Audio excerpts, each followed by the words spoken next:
ವಿಧಿವೆಸೆದ ನಂಟು ಭಾಗ 9. ದಯವಿಟ್ಟು ಚಾನಲನ್ನು ಸಬ್ಸ್ಕ್ರೈಬ್ ಮಾಡುವ ಮೂಲಕ ಈ ಕನ್ನಡತಿಯನ್ನು ಪ್ರೋತ್ಸಾಹಿಸಿ.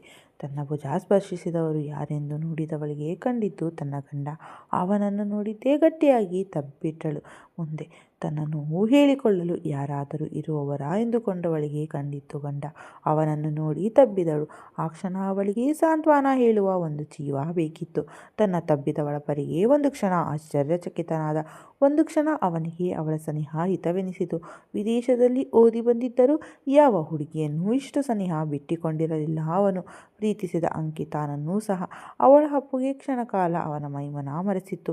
ಅವಳ ಮುಡಿಯಲ್ಲಿ ಮುಡಿದಿದ್ದ ಮಲ್ಲಿಗೆಯ ಪರಿಮಳ ಅವಳನ್ನು ನೋಡಿ ಕೆಲವು ಬಾರಿಯಾದರೂ ಅವಳ ಮುದ್ದು ಮುಖ ಅವನನ್ನು ಸೆಳೆದಿತ್ತು. ಅವಳು ತನ್ನ ಹೆಂಡತಿ ಎಂಬ ಭಾವದಿಂದ ಅವನಿಗೆ ತಿಳಿಯದೆ ಅವಳನ್ನು ಬಳಸಿತ್ತು ಅವನ ಕೈ. ಸ್ವಲ್ಪ ಹೊತ್ತು ಅವನ ಎದೆಗೊರಗಿ ಅವನ ಎದೆ ಬಡಿತ ಕೇಳುತ್ತಾ ನಿಂತಿದ್ದಳು.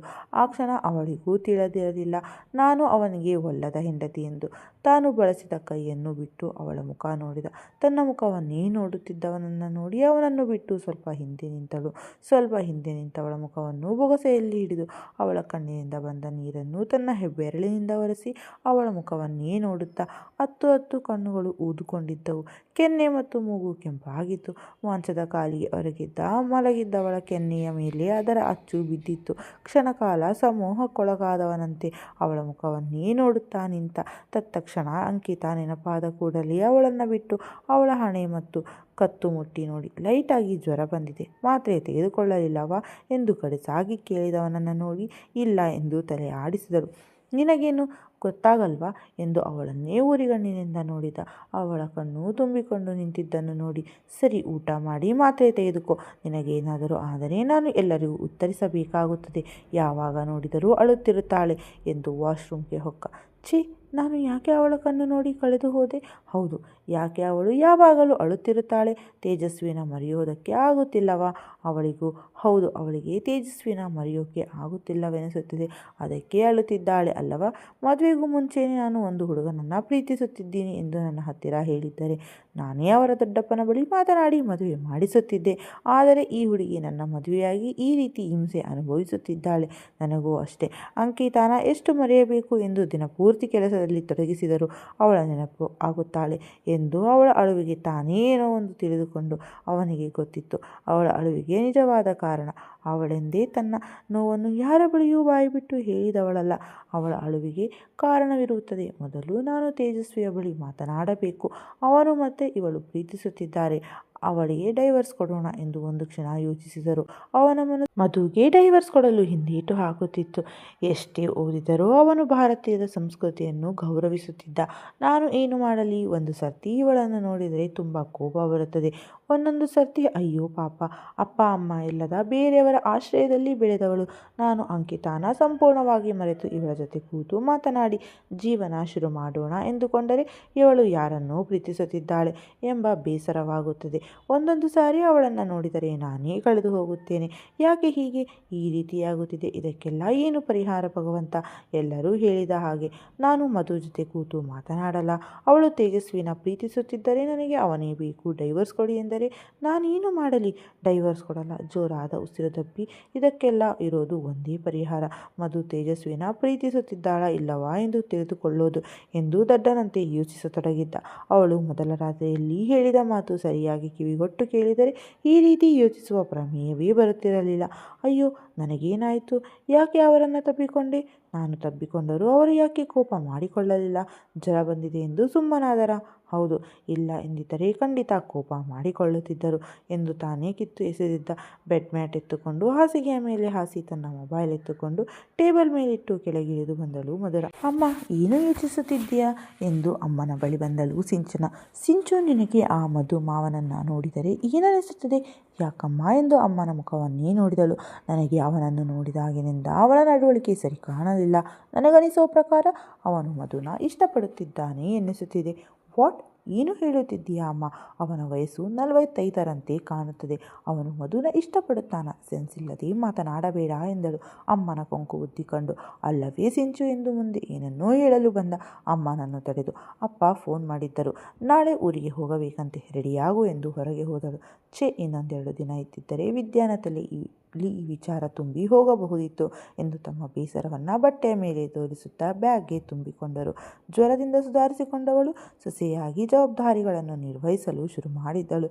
ಬೆಳಗ್ಗೆ ಬೇಗ ಎದ್ದು ಸ್ನಾನ ಮಾಡಿ ಬಾಗಿಲು ತೊಳೆದು ರಂಗೋಲಿ ಇಟ್ಟು ದೇವರ ಪೂಜೆ ಮುಗಿಸಿ ಟೀ ಮಾಡಲು ಅಡುಗೆ ಮನೆಗೆ ಬಂದಳು.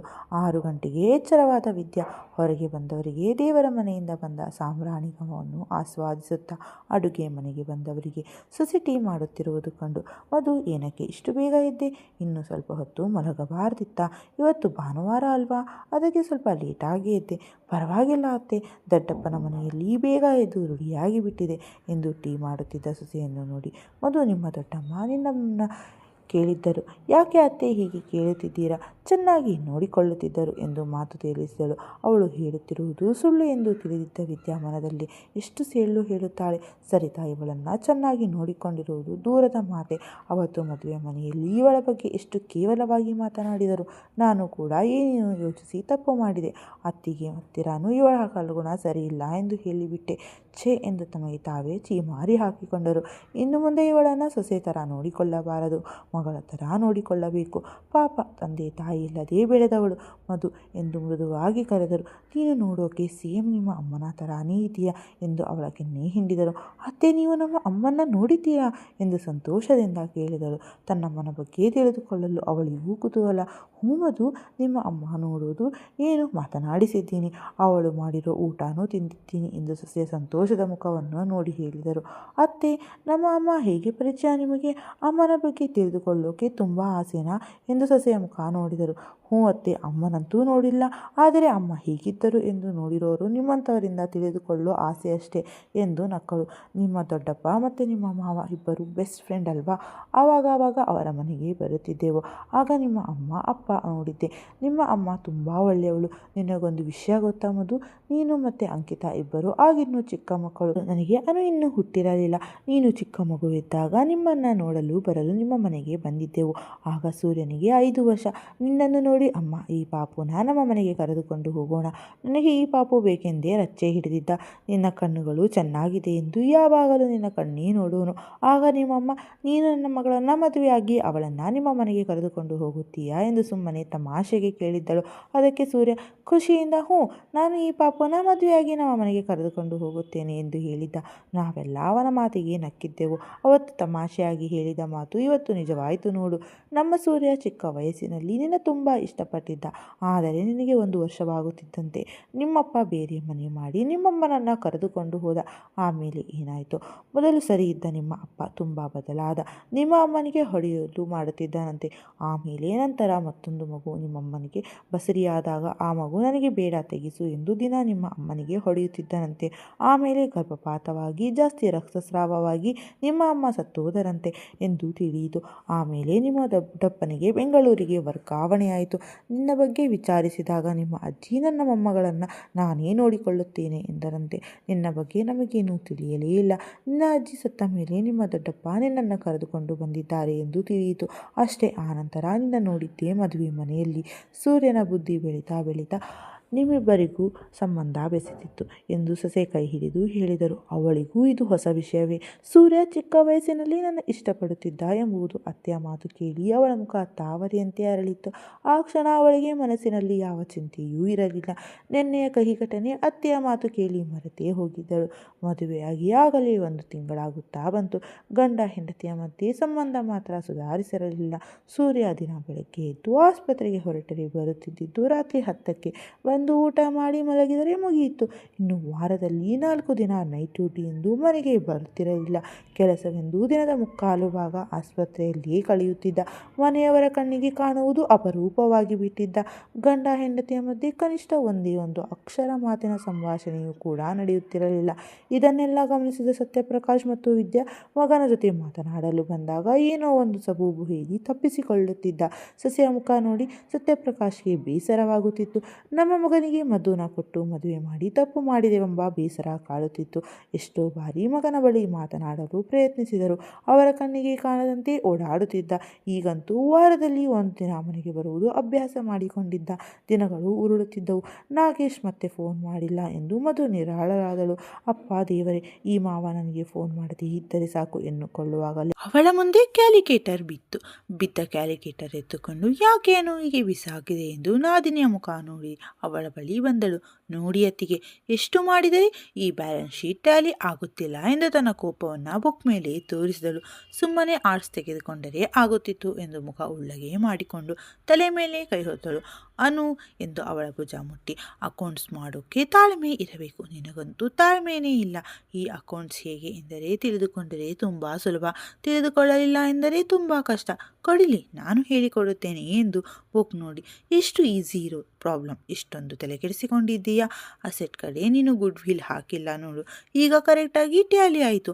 ಅಯ್ಯೋ ಅತ್ತಿಗೆ, ನಂದು ಎಂತಹ ತಲೆ ನೋಡಿ ಎಂದು ತನ್ನ ತಲೆಗೆ ತಾನೇ ಮೊಟಕಿಕೊಂಡಳು. ಹೌದು, ನಿನ್ನ ತಲೆಯಲ್ಲಿ ಬರೋದು ಸೆಲ್ಫಿ ತೆಗೆದುಕೊಳ್ಳು, ಇನ್ಸ್ಟಾಗ್ರಾಮ್ನಲ್ಲಿ ಅಪ್ಲೋಡ್ ಮಾಡೋದು ಅಷ್ಟೇ ತಾನೇ ತಿಳಿದಿರೋದು ಎಂದು ಮಗಳ ತಲೆಯ ಮೇಲೆ ಮೊಟಕಿದರು ವಿದ್ಯಾ. ಹೇ ಹೋಗಮ್ಮ, ನಿನಗೇನು ಗೊತ್ತೇ ಆಗಲ್ವಾ ಈ ಅಕೌಂಟ್ಸ್ ಬಗ್ಗೆ, ಸುಮ್ಮನೆ ತಲೆ ಕೆಡಿಸುತ್ತೆ ಎಂದು ತಲೆ ಕೆರೆದುಕೊಂಡು, ಅತ್ತಿಗೆ ಪ್ಲೀಸ್ ನನಗೆ ಪಾಸ್ ಆಗೋದು ಹೇಗೆ ಎಂದು ಟಿಪ್ಸ್ ಕೊಡಿ. ಮಧುಳ ಕೈ ಹಿಡಿದುಕೊಂಡು ತನ್ನ ರೂಮ್ಗೆ ಕರೆದುಕೊಂಡು ಹೋದಳು. ಅತ್ತಿಗೆ, ನಿಮ್ಮ ಫೋನ್ ರಿಂಗ್ ಆಗುತ್ತಿದೆ ನೋಡಿ ಎಂದು ಅನು ಅವಳ ಕೈ ಇಟ್ಟಳು. ತನ್ನ ಫೋನ್ ನೋಡಿದಳು.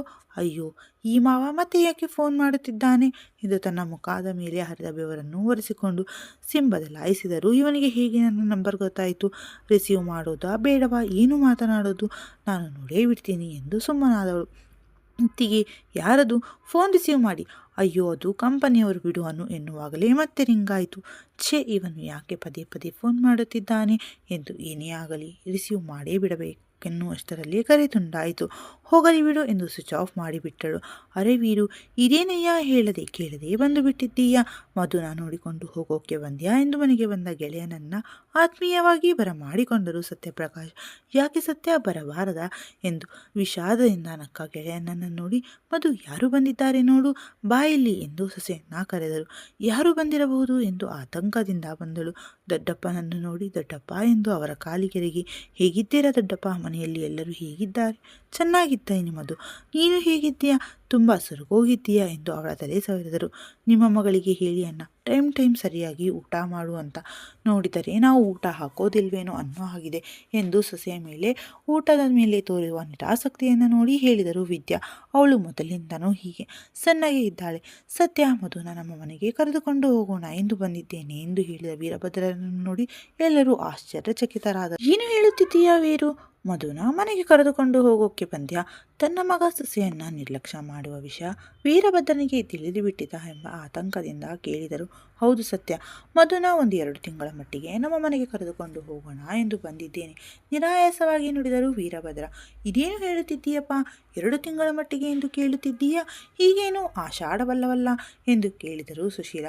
ಹೌದು ಅಣ್ಣ, 2 ತಿಂಗಳ ಮಟ್ಟಿಗೆ ಎಂದರೆ ಏನರ್ಥ? ಮದುವೆಯಾಗಿ ಬರೀ 1 ತಿಂಗಳಾಗಿರುವುದು, ನಿಮ್ಮ ಮನೆಗೆ ಕಳುಹಿಸಿಕೊಡುವುದು ಎಂದರೆ ಎಂದರು ಮೀನಾ ಮೇಷದಿಂದ. ಸೊಸೆಯನ್ನು ಅವರ ಮನೆಗೆ ಕಳುಹಿಸಲು ವಿದ್ಯಾರವರಿಗೆ ಎಳ್ಳಷ್ಟು ಇಷ್ಟವಿರಲಿಲ್ಲ.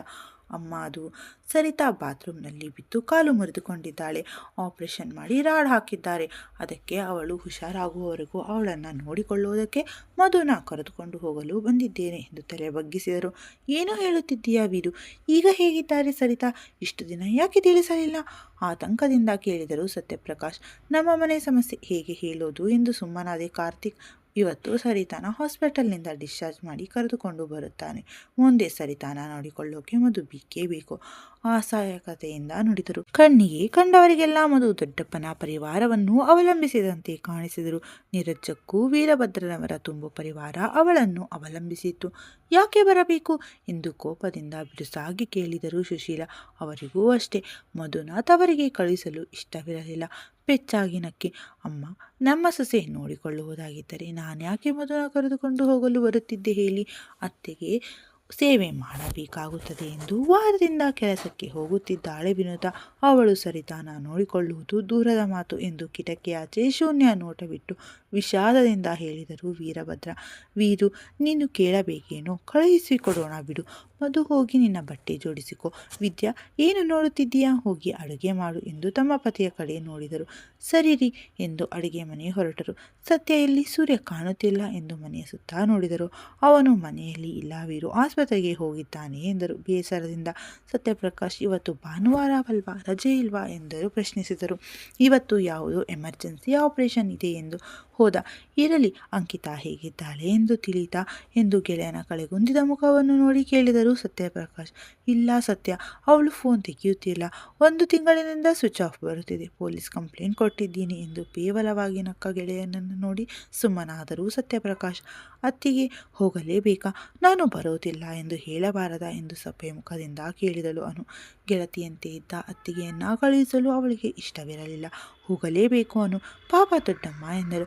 ಅತ್ತಿಗೆ, ನೀವು ಹೀಗೆ ಹೇಳಿದರೆ ಹೇಗೆ, ಇನ್ನು 2 ತಿಂಗಳು ನನಗೆ ಎಕ್ಸಾಮ್ ಶುರುವಾಗುತ್ತದೆ, ನನಗೆ ಹೇಳಿಕೊಡ್ತೀನಿ ಎಂದಿದ್ದೀರಾ, ಈಗ ನೋಡಿದರೆ ನೀವು ಊರಿಗೆ ಹೋಗುತ್ತಿದ್ದೀರಾ. ಬೇಡ ಅತ್ತಿಗೆ ಎಂದು ಕೋರಿಕೊಂಡಳು ಅನು. ಬೇಜಾರಾಗಬೇಡ ಅನು, ನೀನು ಯಾವುದೇ ಡೌಟ್ ಬಂದರೆ ನನಗೆ ವಿಡಿಯೋ ಕಾಲ್ ಮಾಡು, ನಾನು ಹೇಳಿಕೊಡುತ್ತೇನೆ, ಸರಿನಾ ಎಂದು ನಾದಿನಿಯ ಕೆನ್ನೆ ಹಿಂಡಿದ ಮಧುರ. ಸರಿ ಅತ್ತಿಗೆ, ನೀವು ಬಟ್ಟೆ ಜೋಡಿಸಿಕೊಳ್ಳಿ ಎಂದು ಹೊರಗೆ ಹೋದಳು ಅನು. ಎಲ್ಲರಿಗೂ ನನ್ನನ್ನು ಕಳುಹಿಸಿಕೊಡಲು ಇಷ್ಟವಿಲ್ಲ, ಆದರೆ ನಾನಿಲ್ಲ ಎಂದರೆ ನಿಮಗೆ ತುಂಬ ಖುಷಿಯಾಗುತ್ತೆ ಅಲ್ವಾ. ಹೊಸದಾಗಿ ಮದುವೆಯಾಗಿ ಹುಡುಗರು ತನ್ನ ಹೆಂಡತಿಯನ್ನು ತವರಿಗೆ ಕಳುಹಿಸಲು ಇಷ್ಟಪಡಲ್ಲ, ಆದರೆ ನಿಮಗೆ ನಾನು ಕಿರಿಕಿರಿ ಅಲ್ವಾ, ನಾನು ನಿಮ್ಮಿಂದ ದೂರವಿದ್ದಷ್ಟು ನಿಮಗೆ ಖುಷಿ ಅಲ್ವಾ ಎಂದು ಅವನ ಫೋಟೋವನ್ನು ಸವರಿ ಬಂದಳು. ಅತ್ತಿಗೆ, ಬನ್ನಿ ಒಂದು ಸೆಲ್ಫಿ ತೆಗೆದುಕೊಳ್ಳೋಣ ಎಂದು ಫೋಟೋ ತೆಗೆದುಕೊಂಡಳು. ಹೇ ಅನು, ಯಾವಾಗಲೂ ಫೋಟೋ ತೆಗೆದುಕೊಳ್ಳೋಕೆ ನಿಂತಿರುತ್ತೀಯ, ಹೋಗಿ ದೇವರ ಮನೆಯಲ್ಲಿ ಅರಿಶಿನ ಕುಂಕುಮ ತೆಗೆದುಕೊಂಡು ಬಾ ಎಂದು ಮಗಳ ತಲೆಯ ಮೇಲೆ ಮೊಟಕಿದರು ವಿದ್ಯಾ. ಈ ಅಮ್ಮ ಯಾವಾಗಲೂ ತಲೆಯ ಮೇಲೆ ಹೊಡಿಬೇಡ, ಅದಕ್ಕೆ ನನಗೆ ಬುದ್ಧಿ ಕಮ್ಮಿ ಎಂದರು. ದೇವರ ಮನೆಗೆ ಹೋದಳು. ಬಾ ಮಧು ಎಂದು ಸೊಸೆಯನ್ನು ಕೂರಿಸಿ ಅವಳ ಹಣೆಗೆ ಕುಂಕುಮ ಇಟ್ಟು ಕೆನ್ನೆಗೆ ಅರಿಶಿನ ಹಚ್ಚಿ ಅವಳ ಮುಡಿಗೆ ಮಲ್ಲಿಗೆ ಮುಡಿಸಿ. ವಿದ್ಯಾ ಮೊದಲ ಬಾರಿ ತವರು ಮನೆಗೆ ಹೋಗುತ್ತಿರುವುದರಿಂದ ಎಲ್ಲರ ಕಾಲಿಗೆ ನಮಸ್ಕರಿಸಿ ಬಾಗಿಲಿನಡೆಗೆ ನೋಡಿದಳು. ಬೆಂಗಳೂರು ಹೋಗುವ ಮುನ್ನ 1 ಬಾರಿಯಾದರೂ ಗಂಡನನ್ನು ನೋಡಬೇಕೆಂಬ ಆಸೆ. ಹೊರಡೋಣವ ಮಧು ಎಂಬ ದೊಡ್ಡಪ್ಪನ ಮಾತಿಗೆ ಹ್ಞೂ ಎಂದು ಒಲ್ಲದ ಮನಸ್ಸಿನಿಂದ ಕಾರೇರಿದಳು. ರೂಮಿಗೆ ಬಂದ ಸೂರ್ಯನಿಗೆ ಖಾಲಿತನ ದುಗುಡ ಕಾಡಿತು. ಬಟ್ಟೆ ಬದಲಾಯಿಸಿ ಕೆಳಗಿಳಿದು ಬಂದ. ಅಮ್ಮ ಬಡಿಸಿದ ಅನ್ನವನ್ನು ಬಾಯಿಗಿಟ್ಟವನಿಗೆ ಇದು ಅಮ್ಮ ಮಾಡಿರುವ ಅಡಿಗೆ ಎಂದು ತಿಳಿಯಿತು. 1 ತಿಂಗಳಿನಿಂದ ಮಧು ಮಾಡಿದ ಅಡಿಗೆ ತಿಂದವನಿಗೆ ಆಶ್ಚರ್ಯ.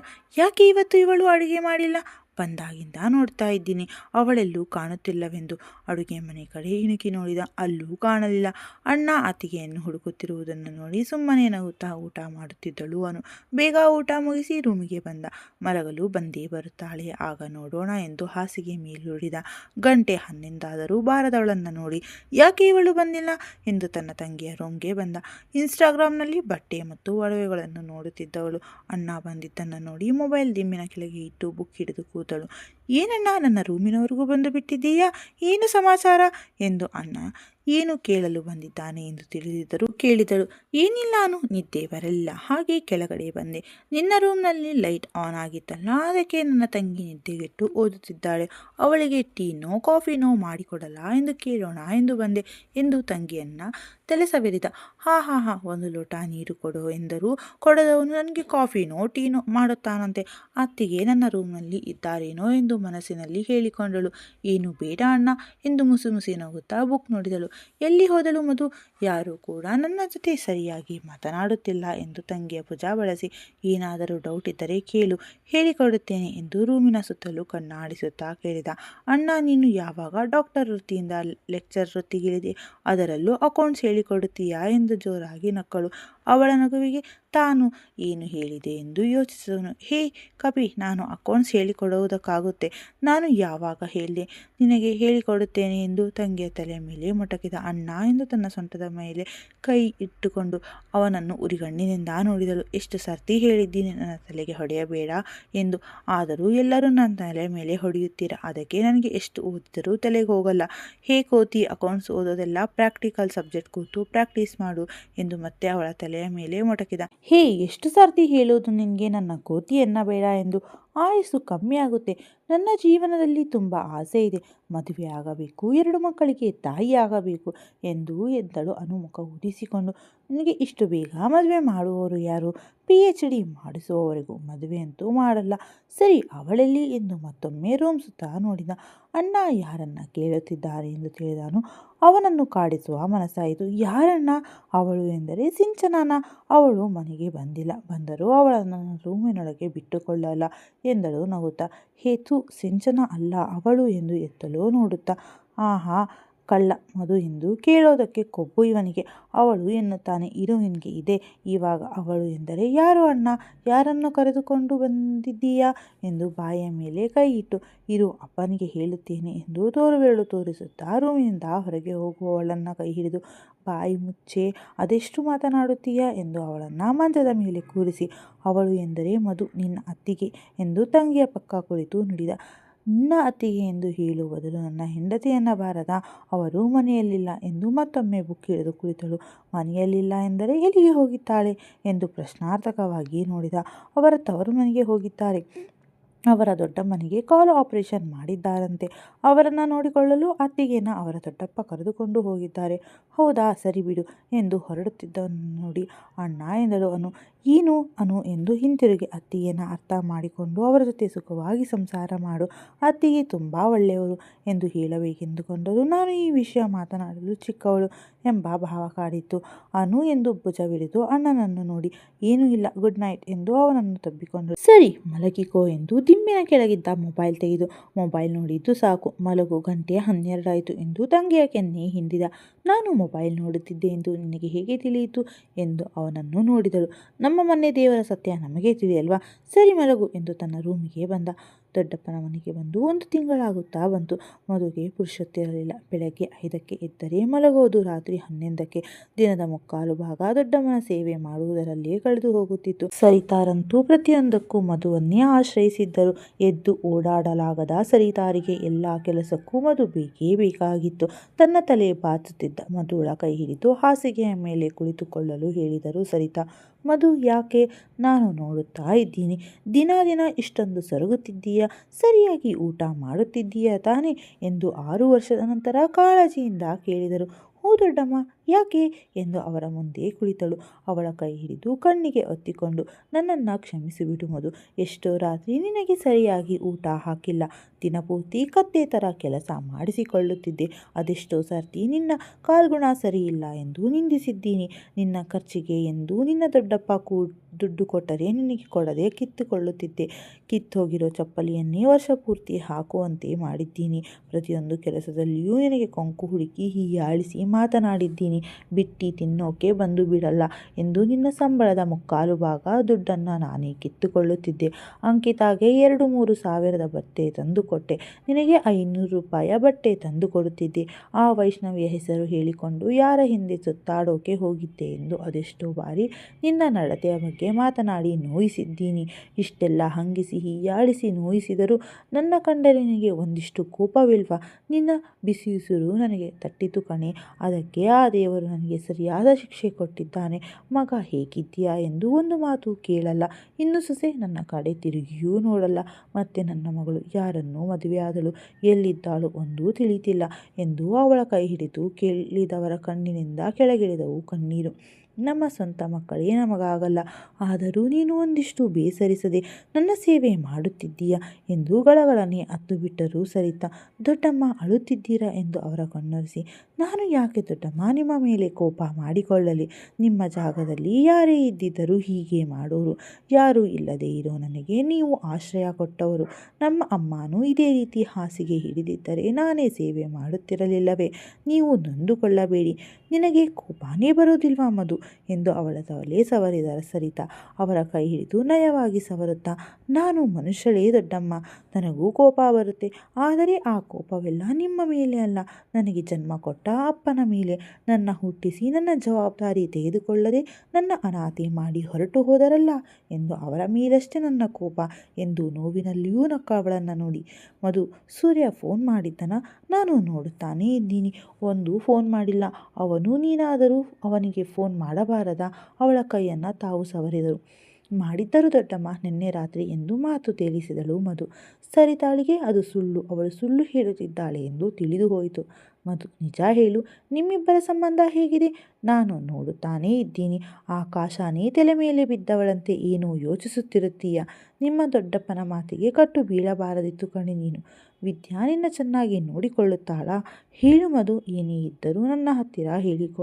ನಿನಗೆ ಒಂದು ಮಾತು ನೆನಪಿದೆಯಾ ಮಧು?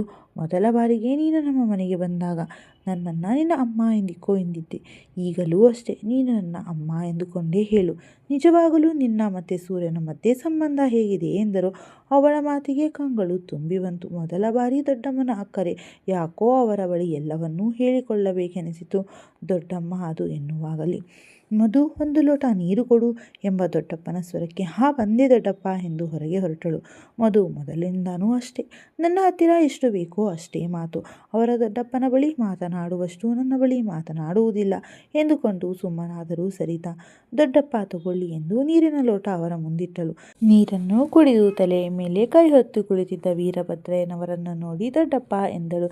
ಏನು ಮಧು ಎಂದು ತಲೆಯ ಮೇಲೆ ಹೊತ್ತಿದ್ದ ಕೈಯನ್ನು ಇಳಿಸಿ ಅವಳೆಡೆ ನೋಡಿದರು. ದೊಡ್ಡಪ್ಪ, ಅಂಕಿತ ಬಗ್ಗೆ ಏನಾದರೂ ಗೊತ್ತಾಯ್ತಾ? ಮೆಲ್ಲಗೆ ಕೇಳಿದಳು. ಎಷ್ಟೋ ಬಾರಿ ಕೇಳಬೇಕೆಂದುಕೊಂಡರೂ ಕೇಳಲಾಗಲಿಲ್ಲ. ಈ ಬಾರಿ ಅವಳ ಮನಸ್ಸು ತಡೆಯಲಿಲ್ಲ. ಇಲ್ಲ ಮಧು ಎಂದು ನಿರಾಶೆಯಿಂದ ನುಡಿದರು ವೀರಭದ್ರಯ್ಯನವರು. ದೊಡ್ಡಪ್ಪ, ಅಂಕಿತನ ಗಂಡ ನೀವು ನೋಡಿದ್ರಾ? ಅವಳು ಯಾರನ್ನ ಮದುವೆಯಾಗಿ ಬಂದಳು ಎಂದು ತಿಳಿಯಲೇ ಇಲ್ಲ. ತುಸು ಭಯದಿಂದ ತದರುತ್ತಾ ಕೇಳಿದಳು. ಎಷ್ಟೇ ಆದರೂ ಅವಳು ಸಂಬಂಧದಲ್ಲಿ ನನಗೆ ತಂಗಿಯಾಗಬೇಕು ಎಂಬ ಆದರ ನನಗೂ ಗೊತ್ತಿಲ್ಲ ಮಧು. ಅವಳು ಮದುವೆ ಮಾಡಿಕೊಂಡು ಬಂದಳು ಎಂಬ ಕೋಪದಿಂದ ಅವಳನ್ನು ಬೈದಿದ್ದಕ್ಕೆ ಅವಳು ಅವಳ ಗಂಡನನ್ನು ನಮಗೆ ತೋರಿಸಲೇ ಇಲ್ಲ. ಅದೆಲ್ಲ ಬಿಡು, ನಿಮ್ಮ ದೊಡ್ಡಮ್ಮ ಊಟ ಮಾಡಿದಳಾ ಎಂದರು. ತಾನು ಇನ್ನೇನು ಕೇಳಬಾರದು ಎಂಬಂತೆ ಮಾತು ಬದಲಿಸಿದರ ಕಣ್ಣು. ಹ್ಞೂ ದೊಡ್ಡಪ್ಪ ಎಂದವಳಿಗೆ ಒಂದೇ ಯೋಚನೆ, ಅಂಕಿತ ಯಾರನ್ನ ಮದುವೆಯಾದಳು ಎಂದು ಅದೇ ಯೋಚಿಸುತ್ತಾ ಬಟ್ಟೆ ಒಗೆಯಲು ಹೊರಟಳು. ರೀ, ಮಧು ಹೋಗಿ ತಿಂಗಳ ಮೇಲಾಯಿತು. ಅವರ ದೊಡ್ಡಪ್ಪ ಯಾವಾಗ ಕಳುಹಿಸುತ್ತಾರಂತೆ? ಇಂತಹ ಸಂಪತ್ತಿಗೆ ಮಧುನ ಯಾಕೆ ನಮ್ಮ ಮಗನಿಗೆ ಕೊಟ್ಟು ಮದುವೆ ಮಾಡಬೇಕಾಗಿತ್ತು? ಅವರ ಮನೆಯಲ್ಲೇ ಇರಿಸಿಕೊಂಡಿದ್ದರೆ ಆಗುತ್ತಿತ್ತು ಎಂದು ಅಸಮಾಧಾನದಿಂದ ಹೇಳಿದರು ವಿದ್ಯಾ ಇನ್ನು ಸರಿತಾಗೆ ನಡೆಯೋಕ್ಕಾಗುತ್ತಿಲ್ಲವಂತೆ. ಇನ್ನೂ ಸ್ವಲ್ಪ ದಿನ ನಂತರ ಕಳುಹಿಸಿಕೊಡುತ್ತಾನೆ ಎಂದ ವೀರು. ಅಲ್ಲ ರೀ, ಮಧು ಒಂದು ಕಡೆ, ಸೂರ್ಯ ಒಂದು ಕಡೆ ಇದ್ದರೆ ಅವರಿಬ್ಬರ ಅರ್ಥ ಮಾಡಿಕೊಂಡು ಸಂಸಾರ ಶುರು ಮಾಡೋದು ಯಾವಾಗ? ನಿಮ್ಮ ಸೊಸೆ ತವರು ಮನೆಯಲ್ಲಿದ್ದಾಳೆ, ಏನಾದರೂ ಒಳಗುಟ್ಟು ಇದೆಯಾ ಎಂದು ಎಲ್ಲರೂ ಕೇಳುವವರೇ. ನನಗಂತೂ ಹೊರಗಡೆ ಹೋಗೋಕೆ ಬೇಸರವಾಗಿದೆ. ಮಧುರಾಗಾದರೂ ಬುದ್ಧಿ ಬೇಡವಾ? ತವರು ಮನೆ ಶಾಶ್ವತವಲ್ಲ ಎಂದು. ಅಲ್ಲಿ ದೊಡ್ಡಮ್ಮನ ಸೇವೆ ಮಾಡುತ್ತಾ ನನಗೆ ಮದುವೆಯಾಗಿದೆ, ಗಂಡ ಇದ್ದಾನೆ, ನನಗೂ ಒಂದು ಮನೆ ಇದೆ ಎನ್ನುವುದನ್ನು ಮರೆತು ಬಿಟ್ಟಿದ್ದಾಳೆ ಎಂದು ಸೊಸೆಯ ಮೇಲೆ ಬೇಸರ ತೋರಿಸಿದರು. ವಿದ್ಯಾ, ಇಷ್ಟೆಲ್ಲ ಮಾತನಾಡುತ್ತಿದ್ದೀಯಲ್ಲ, ನಿನ್ನ ಮಗ ಮಾಡುತ್ತಿರುವುದು ಏನು? ಸರಿತಾಗಿ ಮನೆಗೆ ಬರುತ್ತಾನ? ಯಾವತ್ತಾದರೂ ಹೆಂಡತಿ ಜೊತೆ ಕೂತು ಮಾತನಾಡಿದ್ದಾನ? ಮಧು ಅವಳ ತವರು ಮನೆಗೆ ಹೋಗಿ ಒಂದು ತಿಂಗಳ ಮೇಲಾಯಿತು. ಒಂದು ಫೋನ್ ಮಾಡಿ ಮಾತನಾಡಿದ್ದಾನ? ಅವಳು ಎಲ್ಲಿ ಎಂದು ಒಂದು ಮಾತು ಕೇಳಿದ್ದಾನ? ಮೊದಲು ಅವನ ಹತ್ತಿರ ಮಾತನಾಡಿ ಮಧು ಕರೆದುಕೊಂಡು ಬಾ ಎಂದು ಹೇಳಬೇಕು.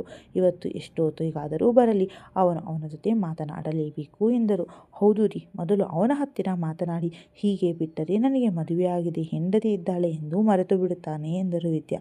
ಮಗ ಊಟ ಮಾಡುವವರೆಗೂ ಸುಮ್ಮನಿದ್ದ ಸತ್ಯಪ್ರಕಾಶ್, ಸೂರ್ಯ ನಿನ್ನ ಹತ್ತಿರ ಮಾತನಾಡೋದಿದೆ, ನಾನು ಮಾಡಿಯ ಮೇಲಿರುತ್ತೇನೆ, ಬಾ ಎಂದು ಹೋದರು. ಅಪ್ಪ ತನ್ನ ಬಳಿ ಯಾವ ವಿಷಯ ಮಾತನಾಡಲು ಕರೆಯುತ್ತಿದ್ದಾರೆ ಎಂದು ತಿಳಿದಿದ್ದ ಅವನು ಸರಿಯಪ್ಪ ಎಂದು ಊಟ ಮುಗಿಸಿ ಮಹಡಿಯ ಮೇಲೆ ಬಂದ. ಅಪ್ಪನನ್ನು ನೋಡಿ, ಇವತ್ತು ತಪ್ಪಿಸಿಕೊಳ್ಳಲಾಗುವುದಿಲ್ಲ. ಅಪ್ಪ ಇವತ್ತು ಏನೇ ಬೈದರೂ ಒಂದು ಕಿವಿಯಲ್ಲಿ ಕೇಳಿಸಿಕೊಂಡು ಇನ್ನೊಂದು ಕಿವಿಯಲ್ಲಿ ಬಿಡಬೇಕು ಎಂದು ಅಪ್ಪನ ಮುಂದೆ ತಲೆ ತಗ್ಗಿಸಿ ಕೈಕಟ್ಟಿ ನಿಂತ. ಯಾಕೋ ತಲೆ ತಗ್ಗಿಸಿಕೊಂಡು ನಿಂತಿದ್ದೀಯಾ? ಏನು ತಪ್ಪು ಮಾಡಿದ್ದೀಯಾ? ಹೋ, ನಾನು ಯಾವ ವಿಷಯ ಮಾತನಾಡೋಕೆ ಕರೆದಿದ್ದೀನಿ ಎಂದು ತಿಳಿದಿರಬೇಕು ಅಲ್ವಾ? ಮತ್ತೆ ಅದರಲ್ಲಿ ನಿನ್ನ ತಪ್ಪಿದೆ ಎಂದು ನನಗೆ ಗೊತ್ತಿದೆ. ಇರಲಿ, ನಿನ್ನ ಹತ್ತಿರ ನೇರವಾಗಿ ವಿಷಯಕ್ಕೆ ಬರುತ್ತೀನಿ. ಮಧುನ ಯಾವಾಗ ಕರೆದುಕೊಂಡು ಬರುತ್ತೀಯಾ ಎಂದು ಅವನ ಮೊಗವನ್ನು ದಿಟ್ಟಿಸುತ್ತಾ ಕೇಳಿದರು. ಅಪ್ಪನ ಮುಖವನ್ನು ನೋಡಿ ಗಲಿಬಿಲಿಯಿಂದ, ನೀವು ತಾನೇ ಕಳಿಸಿಕೊಟ್ಟವರು, ನಿಮಗೆ ಇಷ್ಟ ಬಂದಾಗ ಕರೆದುಕೊಂಡು ಬನ್ನಿ ಅಪ್ಪ ಎಂದು ಒಂದು ನಿಮಿಷದಲ್ಲಿ ತನ್ನ ಮಾತು ನಿಲ್ಲಿಸಿ ಅವಳನ್ನು ಕಳುಹಿಸಬೇಕಾದರೆ ನನಗೆ ಕೇಳಿದ್ದೀರಾ ಅಥವಾ ಅವರ ದೊಡ್ಡಪ್ಪ ಬಂದು ಕರೆದುಕೊಂಡು ಹೋಗಬೇಕಾದರೆ ನನಗೆ ಒಂದು ಮಾತು ಹೇಳಿದ್ದೀರಾ? ಅಥವಾ ಅವಳು ನಾನು ಹೋಗಿ ಬರುತ್ತೇನೆ ಎಂದು ಒಂದು ಮಾತು ಹೇಳಿದಳ? ಇಲ್ಲವಲ್ಲ, ಮತ್ತೆ ನನ್ನ ಯಾಕೆ ಕರೆದುಕೊಂಡು ಬಾ ಎನ್ನುತ್ತಿದ್ದೀರಾ ಎಂದು ತನ್ನ ಮನಸ್ಸಿನಲ್ಲಿದ್ದ ಬೇಸರವನ್ನು ಒಂದೇ ಸಮನೆ ಒದರಿದ. ಅವಳು ಒಂದು ಮಾತು ನನಗೆ ಹೇಳಿ ಹೋಗಲಿಲ್ಲವೆಂಬ ಅಸಮಾಧಾನ ಮತ್ತು ಕೋಪವನ್ನು ತನ್ನ ಅಪ್ಪನ ಮುಂದೆ ಪ್ರದರ್ಶಿಸಿದ. ವ್ಯಂಗ್ಯವಾಗಿ ಕೇಳಿದ. ಅಪ್ಪಿ ತಪ್ಪಿಯೂ ತಂದೆಯ ಮುಖವನ್ನು ನೋಡುವ ಧೈರ್ಯ ಮಾಡಲಿಲ್ಲ. ಏನು ನಿನ್ನ ಮಾತಿನ ಅರ್ಥ? ನಾನು ಮಧುನ ಕರೆದುಕೊಂಡು ಬರಲ್ಲ ಎಂದು ಹೇಳುತ್ತಿದ್ದೀಯಾ? ಹೆಂಡತಿ ಎಂದು ಒಪ್ಪಿಕೊಳ್ಳಲ್ಲ ಎಂದು ಹೇಳುತ್ತಿದ್ದವನು ಈಗ ಅಧಿಕಾರ ಚಲಾಯಿಸುತ್ತಿದ್ದೀಯಾ? ಅವಳು ನಿನ್ನ ಹತ್ತಿರ ಹೇಳಿ ಹೋಗೋಕೆ ಗಂಡ ಎನಿಸಿಕೊಂಡವನು ಹೆಂಡತಿಯ ಜೊತೆ ಕೂತು ನಗುತ್ತಾ ನಾಲ್ಕು ಮಾತನಾಡಿದ್ದೀಯಾ? ಆಗಿದ್ದರೆ ಹೇಗೆ ನೀನು ಅಂದುಕೊಂಡೆ ಅವಳು ಬಂದು ನಿನಗೆ ಹೇಳಿ ಹೋಗಬೇಕೆಂದು? ಅಲ್ಲ, ಮದುವೆಯಾದಾಗಿನಿಂದ ನೀನು ಮನೆಯಲ್ಲೇ ಇರಲ್ಲ. ಯಾವಾಗೋ ಮನೆಗೆ ಬರುತ್ತೀಯ, ಯಾವಾಗೋ ಹೋಗುತ್ತೀಯ. ನಾನು ಒಂದೊಂದು ತಿಂಗಳಿನಿಂದ ನಿನ್ನ 4-5 ಬಾರಿ ನೋಡಿದ್ದೀನಿ. ಅಂಥದರಲ್ಲಿ ವೀರಭದ್ರಯ್ಯ ಮುಂದೆ ನೀನು ವಾರಕ್ಕೆ 1 ಸರ್ತಿ ಮನೆಗೆ ಬರುವುದು ಎಂದು ಹೇಳಬೇಕಿತ್ತ? ನೀನು ಯಾವಾಗ ಕಲಿತೆ ಇಷ್ಟೊಂದು ಅಹಂಕಾರನ? ಒಂದು ಜವಾಬ್ದಾರಿ ಇಲ್ಲ, ಹೆಂಡತಿ ಮನೆಯಲ್ಲಿಲ್ಲ. ಮಧು ಹೋಗಿ ಎಷ್ಟು ದಿನವಾಯಿತು? ಎಲ್ಲಿದ್ದಾಳೆ ಎಂದು ಕೇಳಿದ್ದೀಯಾ ಎಂದು ಮಗನ ಮೇಲೆ ಜೋರಾಗಿ ಗದರಿದರು. ಸತ್ಯಪ್ರಕಾಶ್ ಏನೊಂದೂ ಮಾತನಾಡದೆ ನಿಂತಿದ್ದ ಮಗನ ಬಳಿ ಬಂದು, ಸೂರ್ಯ, ಯಾವಾಗ ಕರೆದುಕೊಂಡು ಬರುತ್ತೀಯ ಮಧುನ?